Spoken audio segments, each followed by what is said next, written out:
Bonjour à tous et bienvenue dans ce snap inspiré du livre The Road écrit par Cormac McCarthy. C'est l'histoire bouleversante d'un père et de son fils qui sont les seuls survivants dans un paysage post-apocalyptique ravagé par un événement indicible. Ensemble, ils vont arpenter les terres désolées, affrontant la faim, le froid et la menace constante d'autres survivants prêts à tout pour subsister. Mais au cœur de ce décor apocalyptique, une lumière subsiste, c'est le lien indestructible entre un parent et son enfant. Une relation qui devient un véritable phare d'espoir dans un monde en ruine. Ce récit va nous pousser à nous interroger sur l'amour, la moralité et la bonté. Est-ce qu'ils peuvent survivre quand tout le reste s'est effondré ? Et on va plonger directement dans le chapitre 1 avec Paul, notre expert. Bonjour Paul. Bonjour Clara et merci pour cette introduction captivante. En effet, on va tout de suite attaquer le premier chapitre qui s'intitule Cendres, où on va découvrir comment ce monde en déclin façonne la survie des personnages principaux.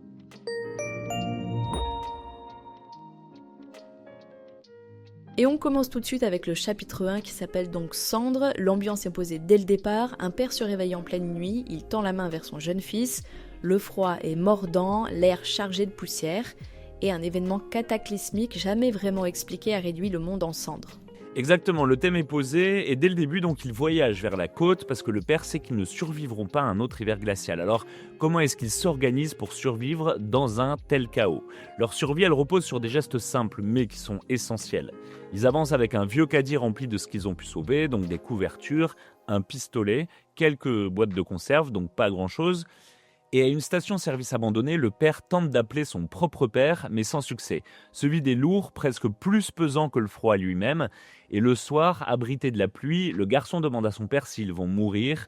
La réponse est simple, non, il faut continuer d'y croire. Les jours passent, les semaines aussi, l'hiver approche, la neige commence à tomber. Dans un supermarché déserté, le père trouve un petit trésor, une canette de Coca-Cola. C'est un moment presque surréaliste à ce moment-là. C'est en fait un vestige d'un monde disparu, une sorte de goût de normalité au milieu de l'apocalypse, et c'est ce genre de détail qui donne toute sa force à l'histoire. Oui, en fait, on voit bien que c'est des petits gestes qui comptent, des petites choses, mais comment le père, est-ce qu'il arrive à gérer ses souvenirs du passé dans un contexte qui est aussi dur ? Et bien c'est là que ça devient touchant parce que quand le père n'est pas obsédé par la survie, ses pensées dérivent vers son passé, vers son enfance, vers des souvenirs de famille, etc. Il repense au moment où son propre fils est né, juste après la catastrophe. Sa femme, submergée par le désespoir, finit par se donner la mort, le laissant seul pour élever leur fils. Ce poids, il est immense, mais il lâche rien, il trouve même un peu d'argent, son permis de conduire, des photos d'un autre temps. Il garde tout ça comme des reliques d'un monde disparu avec lui. Oui, on imagine à quel point ça doit être difficile de rester humain dans un monde pareil. Exactement, le père fait tout pour protéger son fils, mais l'humanité c'est un luxe dans cet univers.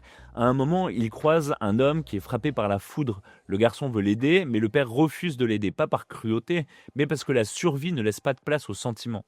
Pourtant, malgré tout ça, c'est bien l'amour entre le père et le fils qui les pousse à avancer toujours et encore, et c'est ça qui est beau et tragique à la fois. Donc pour résumer, ce chapitre il nous montre la lutte quotidienne du duo père-fils, la survie dans un monde gelé et hostile, la force des souvenirs et surtout le lien indestructible entre un père et son fils. Un amour qui devient leur boussole dans l'obscurité finalement. Exactement, et dans le prochain chapitre qui s'intitule « Les gentils », on va découvrir comment cette notion de gentillesse donc peut exister ou non dans un monde où la survie est la seule priorité.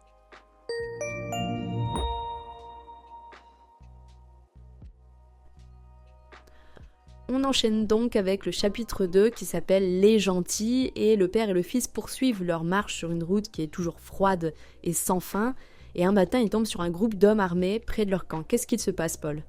Et bien à ce moment-là, le chariot est en panne, impossible de le faire redémarrer. Le père n'a pas le choix, il prend son fils et il l'entraîne dans les bois pour se cacher. Alors comment est-ce qu'ils font face à cette menace alors que le danger est omniprésent ? Quand l'un des hommes s'approche pour uriner juste à côté d'eux, le père dégaine son pistolet et le menace. Alors que l'homme l'invite à manger avec son groupe, le père n'y croit pas du tout. La tension est à son comble à ce moment-là. L'homme sort une arme et tente de surprendre le père, mais le père réagit instinctivement et il tire sans hésiter. Un tir, une balle et l'homme s'écroule. Ils parviennent à s'enfuir, mais ils sont frigorifiés et affamés et ils doivent abandonner en plus une partie de leurs maigres provisions pour survivre, tout ce qu'ils avaient. Ah ouais, ce moment montre à quel point la survie prime sur tout le reste, mais comment ça impacte le père exactement? Le père, il est hanté par ce qu'il vient de faire. En fait, il a tué un homme, il ne peut pas s'empêcher d'y repenser encore et encore. C'est pas juste un homme qu'il a tué, c'est un symbole de la fin de l'humanité telle qu'il la connaissait. Plus tard, ils retrouvent leur chariot abandonné et ils y trouvent des haricots. C'est un petit répit dans ce monde impitoyable finalement. La nuit venue, le fils pose une question poignante à son père. Est-ce qu'on est toujours des gentils? Le père répond avec conviction, oui, on l'a toujours été et on le sera toujours. On comprend la question du fils et on voit surtout que le père veut préserver l'innocence de son fils, coûte que coûte. Exactement, ils continuent leur route et ils tombent sur une petite ville où il reste presque rien à part quelques couvertures. Le fils aperçoit un enfant de son âge au loin, il veut l'aider mais le père refuse encore une fois. Il sait que croiser d'autres humains c'est risquer leur vie à tous les deux à chaque fois. Ce refus déchire le père encore une fois mais il n'a pas le luxe de l'empathie dans ce monde-là. Et oui, un monde où il faut avoir beaucoup plus de rigueur que d'innocence finalement. C'est ça. Et alors que leur situation devient de plus en plus critique parce qu'ils manquent cruellement de nourriture, ils finissent par croiser un groupe d'hommes armés accompagnés de femmes enceintes captives. Le père et le fils parviennent à se cacher, encore une fois, mais cette scène montre à quel point la brutalité est devenue la norme pour tous. Et plus tard, le père est forcé de tuer à nouveau pour protéger son fils. Cette fois, la décision est rapide, elle est presque mécanique, parce qu'il sait que chaque rencontre peut être fatale. En fait, le père s'efforce de maintenir une boussole morale pour son fils à chaque moment. Et même s'il perd peu à peu les repères du vieux monde, il fait tout pour préserver chez son fils une lueur d'humanité, une sorte de foi en la bonté. Et c'est vraiment un défi de taille quand chaque jour est une question de vie ou de mort. On va continuer directement avec le chapitre 3 qui s'appelle le bunker et on va découvrir un endroit qui pourrait bien changer la donne pour le père et le fils, ou pas, encore une fois. À tout de suite.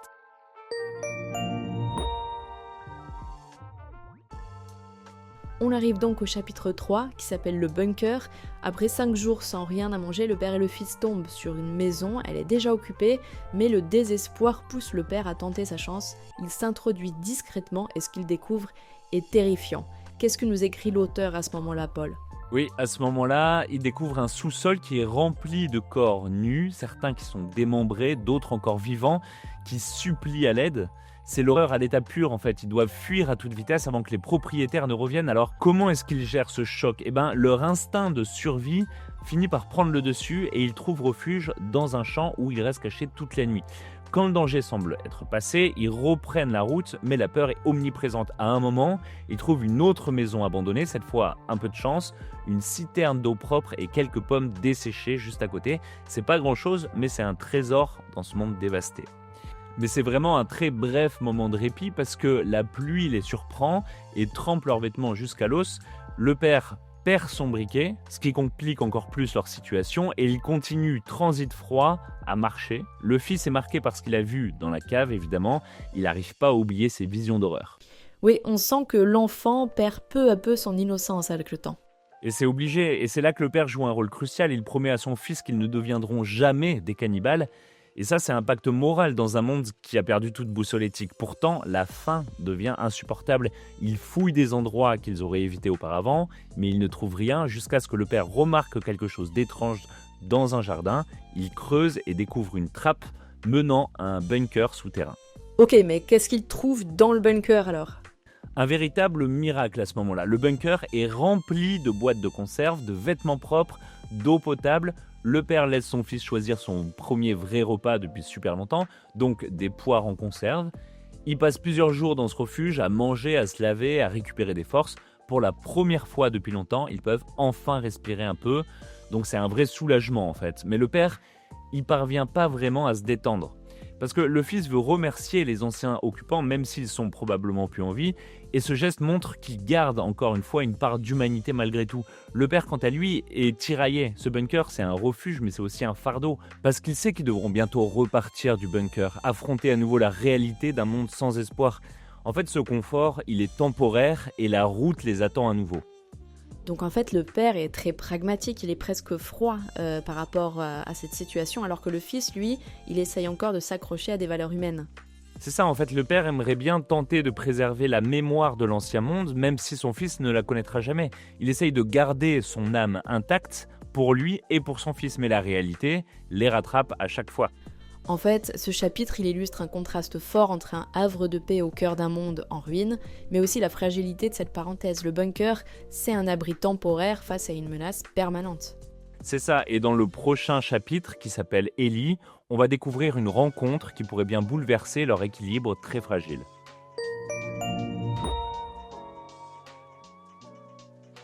On poursuit donc avec le 4e chapitre intitulé Ellie, E-L-Y.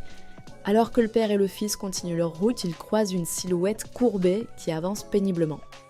Oui, alors c'est un vieil homme, frêle, sale et presque aveugle, et le père aimerait l'ignorer, mais le fils insiste avec toute son humanité pour partager un peu de leur nourriture. Alors, comment cette rencontre va les affecter? Donc le père finit par céder, et autour d'un feu, le vieil homme se présente, il s'appelle Ellie, même s'il avoue plus tard que c'est pas vraiment son vrai nom. Il a survécu seul en vivant comme un animal, c'est un homme brisé, un fantôme du passé, et pourtant pour le fils, il représente encore un être humain qui est digne de compassion. Oui, donc on a toujours le fils qui est très humain et le père qui reste méfiant finalement. Oui, le père, il reste sur la défensive. Le lendemain, il trouve des conserves qu'il partage avec Ellie avant de reprendre leur route. Plus loin, le fils découvre un train en ruine envahi par la nature. Il s'arrête, fasciné. Pour lui, c'est un symbole d'un monde qu'il ne connaîtra jamais. Ce contraste entre la curiosité de l'enfant et la survie brutale du père est vraiment saisissant à ce moment-là. Mais la tension, elle revient vite. En fait, il tombe sur un camp abandonné avec un bébé rôti sur un feu. Un choc brutal. Peu après, ils sont pris en embuscade par 3 hommes armés. Le père réussit à les effrayer avec son pistolet, mais ils doivent encore une fois fuir à travers les bois, en laissant derrière eux leurs très maigres provisions. Heureusement, la chance tourne à nouveau et ils trouvent une maison isolée avec d'autres conserves et des couvertures, juste assez pour continuer. Ah oui, donc vraiment une alternance entre l'espoir et le désespoir. Oui, en fait, c'est le thème même du voyage. Quand ils atteignent enfin la côte, l'endroit tant espéré, c'est une nouvelle désillusion. La plage est grise, la mer est morte, rien de l'espoir qu'ils avaient nourri. Le père encourage malgré tout son fils à se baigner, quand même. Un geste symbolique, presque un acte de résistance contre la désolation. Un peu plus tard, le père nage dans l'eau glacée pour récupérer des provisions échouées, des boîtes de conserve rouillées, une trousse de premier secours, etc. et un pistolet de détresse. Le fils comprend immédiatement que ce n'est pas un signal d'espoir, mais une arme à ce moment-là. C'est un moment clé parce qu'il réalise à quel point le monde les a changés. Donc même si le père essaye de préserver l'innocence de son fils, celui-ci grandit avec la réalité brutale de ce nouveau monde.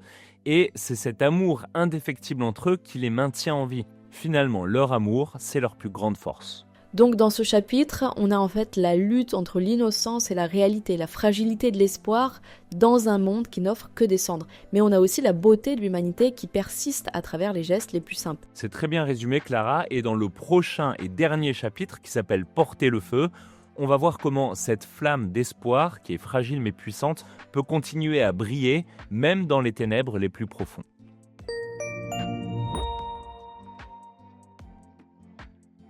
On arrive donc au chapitre 5 et dernier chapitre qui s'appelle « Porter le feu ».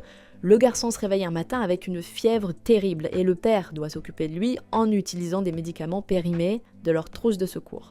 En fait, oui, il doit s'occuper de son fils, mais il est clair que le père est lui-même gravement malade depuis un moment. Alors, comment est-ce qu'ils vont affronter cette ultime épreuve? Le père lutte de toutes ses forces, il soigne son fils, mais sa propre santé décline. Et la nuit, il s'éloigne parfois pour cracher du sang, cachant la gravité de son état à son fils. Malgré tout, il continue d'avancer, parce qu'ils sont obligés, et un jour, ils découvrent que leur chariot et toutes leurs provisions ont été volées. Pris de panique, ils suivent les traces dans le sable pour retrouver le voleur. On imagine bien la tension à ce moment-là, et quand ils retrouvent l'homme qui leur a volé le chariot, le père le menace avec son arme et l'oblige à rendre leurs affaires. Malgré les protestations du fils, il le dépouille même de ses vêtements, le laissant juste à son propre sort.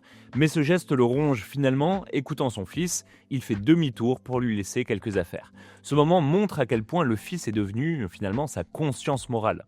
Oui, le fils est en train de devenir le gardien du feu, celui qui préserve ce qu'il reste d'humanité dans la tête de son père. Exactement, et alors que la maladie du père s'aggrave encore, il s'installe près d'une plage. Le père devient vraiment trop faible pour continuer, il sait que sa fin est proche.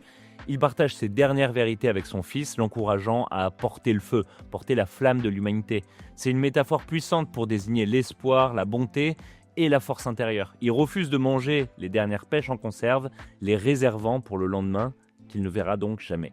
Donc c'est la fin du père à ce moment-là. Et c'est vraiment un passage bouleversant parce que le père meurt, enveloppé dans des couvertures par son fils, qui reste à ses côtés pendant 3 jours. Finalement, un homme apparaît et il propose au garçon de venir avec lui. Le garçon méfiant demande « Est-ce que t'es un gentil ?» Et l'homme répond « Tu devras me faire confiance ». Finalement, il prend une décision cruciale, il accepte de suivre l'homme et il le rejoint donc, lui et sa famille. Une femme qui l'accueille avec tendresse et ce geste final, c'est un pas vers l'avenir. Le garçon n'oubliera jamais son père, évidemment, mais il comprend qu'il doit continuer à avancer, à vivre et surtout à porter la flamme de l'humanité.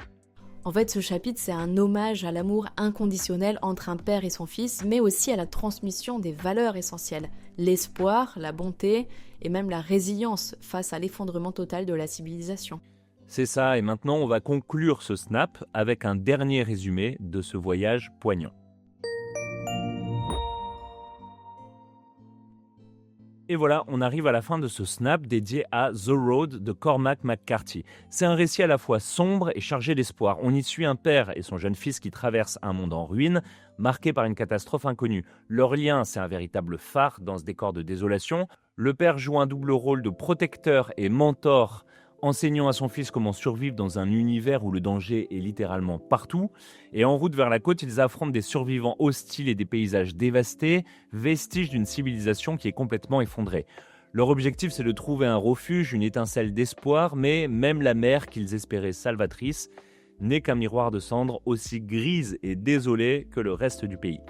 À mesure que la santé du père décline, il transmet à son fils un code éthique, un dernier héritage fait de courage, de bonté et d'espoir. Et après sa mort, un inconnu propose d'accueillir l'enfant dans son groupe. C'est un moment clé parce que le garçon, guidé par les leçons de son père, fait le choix de continuer d'avancer. Il porte le feu, il porte la flamme. C'est une métaphore puissante qui symbolise l'humanité, la compassion et la lumière dans l'obscurité. Merci beaucoup Paul pour ce snap qui était saisissant. On espère que cette histoire vous a touché autant que nous. N'hésitez pas à nous laisser un commentaire ou un avis, ça fait toujours plaisir. Et surtout, on se retrouve très vite dans un prochain snap pour découvrir de nouvelles histoires inspirantes. À très bientôt.